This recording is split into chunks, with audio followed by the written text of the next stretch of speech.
Hello SSC 26। তোমরা অনেকে diploma in textile engineering সম্পর্কে জানো না।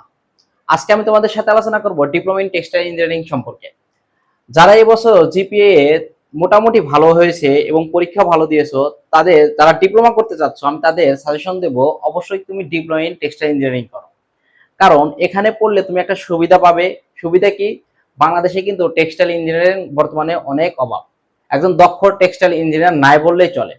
এখান থেকে তুমি পাস করে বের হওয়ার পরে তুমি দেখো বাংলাদেশের তুমি কোথায় কোথায় বিএসসি কমপ্লিট করতে পারবে। যেমন টাঙ্গাইল টেক্সটাইল ইঞ্জিনিয়ারিং কলেজ আছে, ওখানে তুমি করতে পারবে। তারপরে তোমার ডুয়েট বিশ্ববিদ্যালয় আছে, ওখানে করতে পারবে। তারপরে তুমি কি নরসিংদী টেক্সটাইল ইঞ্জিনিয়ারিং কলেজ আছে, ওখানে তুমি কি তোমার বিএসসিটা কমপ্লিট করতে পারবে। তারপরে তোমার কি বেসরকারি বিভিন্ন প্রাইভেট বিশ্ববিদ্যালয় আছে, ওখানেও কিন্তু তোমার কি বিএসসি কমপ্লিট করতে পারবে। আর একটা কথা, তোমার যারা ডিপ্লোমা ইন টেক্সটাইল ইঞ্জিনিয়ারিং এ ভর্তি হবে তাদের জন্য আর একটা সুবিধা কি, দেখো বর্তমানে কিন্তু চাকরির বাজারে যা একটা অবস্থা তুমি কিন্তু ভালোভাবে জানো। টেক্সটাইল ইঞ্জিনিয়ারিং পড়লে তুমি এটুকু আশা রাখতে পারো যে তুমি ইনশাল্লাহ কোনো একটা জব তুমি পাবে। কারণ কি, বাংলাদেশের সবচেয়ে বেশি রপ্তানিতে সবচেয়ে বেশি অবদান রাখে তোমার কি পোশাক শিল্প। ঠিক আছে, তাই যারা টেক্সটাইল ইঞ্জিনিয়ারিং সম্পর্কে জানতে চাও অবশ্যই আমার ইউটিউব চ্যানেল ইডুম্যাজিশিয়ান পেজটা ফলোতে রাখবে এবং ইউটিউব চ্যানেল ইডুম্যাজিশিয়ান চ্যানেলটাকে সাবস্ক্রাইব করে রাখবে এবং তোমার স্বপ্নের টেক্সটাইল ইনস্টিটিউশন সম্পর্কে আমার কমেন্ট বক্সে জানিয়ে দেবে এবং তোমার জিপিএটা আমার কমেন্ট বক্সে জানিয়ে দেবে। এবং টেক্সটাইল সম্পর্কে যে কোনো রিলেটেড তোমার যদি প্রশ্ন থাকে আমাকে ইনশাল্লাহ বলতে পারো, আমি আমার ইনবক্সে জানিয়ে দেবে, আমি ইনশাল্লাহ উত্তর দেওয়ার চেষ্টা করব। দেখো বাংলাদেশের টোটাল তোমার টেক্সটাইল ইনস্টিটিউশন আছে হলো সরকারি ইনস্টিটিউশন গুলো, এগুলো কিন্তু সরকারি। টোটাল ইনস্টিটিউশন আছে কয়টি? 15টি। এখানে কিন্তু তুমি সরকারি ভাবে পড়ার সুযোগ পাবে। ঠিক আছে, দেখো এক নম্বরে রয়েছে কি দিনাজপুর টেক্সটাইল ইনস্টিটিউশন, 2 নম্বরে রয়েছে তোমার নাটোর টেক্সটাইল ইনস্টিটিউশন, 3 নম্বরে রয়েছে নওগাঁ, 4 নম্বরে রয়েছে কি সুনামগঞ্জ। এগুলো কিন্তু অনেক নাম করা টেক্সটাইল ইনস্টিটিউশন। অনেক শিক্ষার্থী এই টেক্সটাইল ইনস্টিটিউশন সম্পর্কে অনেকে জানেই না। ঠিক আছে, 5 নম্বরে রয়েছে তোমার কি ফরিদপুর, 6 নম্বরে রয়েছে তোমার লালমনিরহাট, 7 নম্বরে রয়েছে টাঙ্গাইল টেক্সটাইল ইনস্টিটিউশন, 8 নম্বরে রয়েছে রংপুর টেক্সটাইল ইনস্টিটিউশন, 9 নম্বরে রয়েছে তোমার কি চট্টগ্রাম টেক্সটাইল ইনস্টিটিউশন, 10 নম্বরে রয়েছে বরিশাল টেক্সটাইল ইনস্টিটিউশন, 11 নম্বরে রয়েছে খুলনা টেক্সটাইল ইনস্টিটিউশন, 12 নম্বরে রয়েছে কি ভোলা টেক্সটাইল ইনস্টিটিউশন, 13 নম্বরে রয়েছে কি জামালপুর টেক্সটাইল ইনস্টিটিউশন, 14 নম্বরে রয়েছে কি সিরাজগঞ্জ টেক্সটাইল ইনস্টিটিউশন এবং 15 নম্বরে রয়েছে সিলেট টেক্সটাইল ইনস্টিটিউশন। এই এই কলেজগুলো কিন্তু সম্পূর্ণ কি তোমার কি সরকারি টেক্সটাইল ইনস্টিটিউশন। এখানে কিন্তু তুমি স্বল্প মাত্রায় খুবই অল্প পরিমাণ টাকা দিয়ে তুমি কি পড়ার সুযোগ পাবে এবং বেসরকারিতে পড়তে কিন্তু তোমার অনেকগুলো টাকা খরচ হবে। তারপর আসো দেখো এখানে এখানে তোমার কি ভর্তি পরীক্ষা দিয়ে চান্স পেতে হবে। যেহেতু আগে কিন্তু ভর্তি পরীক্ষা তোমার দিতে হয় না, গত বছর থেকে তোমার কি এটা চালু হয়েছে।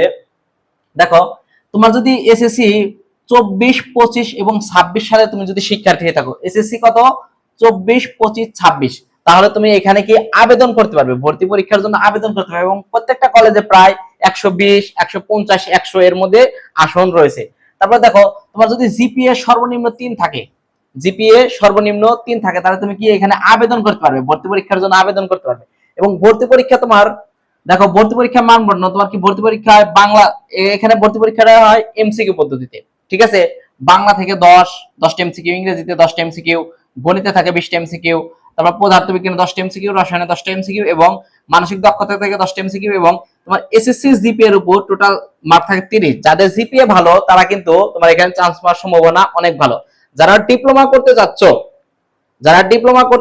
তারা আমি তোমাদের সাজেস্ট করব অবশ্যই কি তুমি টেক্সটাইল ইনস্টিটিউশন থেকে ডিপ্লোমাটা কমপ্লিট করো। কারণ দেখো তোমার হাজার হাজার স্টুডেন্ট কিন্তু বাংলাদেশের বিভিন্ন ইউনিভার্সিটি থেকে তোমার কি বিএসসি করে বের হবে। তুমি ডিপ্লোমা করবে কি, হয়তো তুমি ত্রিপলিতে একটা সাবজেক্টে ডিপ্লোমা করবে বা কম্পিউটার সায়েন্সে তোমার কি ডিপ্লোমা করবে। ঠিক আছে, তোমার কি বুয়েট থেকে বের হচ্ছে, চুয়েট থেকে বের হচ্ছে, রুয়েট থেকে বের হচ্ছে, তারপরে বাংলাদেশে বিভিন্ন প্রযুক্তি বিশ্ববিদ্যালয় আছে ওইগুলো থেকে বের হচ্ছে। তারপরে তোমার কত স্টুডেন্ট, কত প্রতিযোগিতা। ঠিক আছে, টেক্সটাইলে তোমার তুলনামূলক প্রতিযোগিতা কম এবং টেক্সটাইল থেকে কিন্তু বিদেশে তোমার প্রচুর পরিমাণে চাহিদা। ঠিক আছে, তাই তোমাদের অবশ্যই আমি সাজেস্ট করব যদি তোমরা ডিপ্লোমা করতে চাও অবশ্যই তুমি টেক্সটাইল থেকে ডিপ্লোমা করতে পারো। তারপরে দেখো এই টোটাল তোমার কি 100 মার্কের তোমার কি এমসিকিউ উপর পরীক্ষা তোমার অনুষ্ঠিত হয় এবং দেখো এমসিকিউ থাকে টোটাল 60টি, এমসিকিউ থাকে টোটাল 70টি এবং জিপ এর উপর 30, এই টোটাল 100 মার্ক এবং তোমার কি সময় থাকে 1 ঘন্টা। ঠিক আছে, যারা তোমার এসএসসি তে ভালো করে পড়াশোনা করেছো এই পরীক্ষাটা হবে কিন্তু তোমার এসএসসি সিলেবাসের উপর। তুমি এসএসসি যে সিলেবাসের উপর পরীক্ষা দিয়েছো বোর্ড পরীক্ষা, ওইটার উপরে কি তোমার কি ভর্তি পরীক্ষা অনুষ্ঠিত হবে। যাদের প্রিপারেশন ভালো ছিল তারা অবশ্যই এগুলোতে তুমি কি ট্রাই করতে পারো, ঠিক আছে। যাদের তোমার জিপিএ 4.50 বা 4.00 এর মধ্যে যাদের জিপিএ, তারা আমি তাদের সাজেস্ট করব অবশ্যই তুমি কি টেক্সটাইল ইঞ্জিনিয়ারিং ইনস্টিটিউশনগুলোতে ভর্তি পরীক্ষা দাও, এবং তোমার যদি চান্স হয়ে যায় তুমি পড়ো, ঠিক আছে। তুমি পড়ো, কারণ কি বর্তমানে পোশাক শিল্পে বাংলাদেশের অবদান অনেক, বুঝতে পারছো। আর ভিডিওটা যদি ভালো লাগে অবশ্যই তো আমার ইউটিউব চ্যানেল ইডুমাইজেশনটা সাবস্ক্রাইব করে রাখবে, এবং তুমি যে কোনো প্রয়োজনে ভাইয়াকে নক দেবে ইনশাল্লাহ। আসসালামু আলাইকুম, ধন্যবাদ।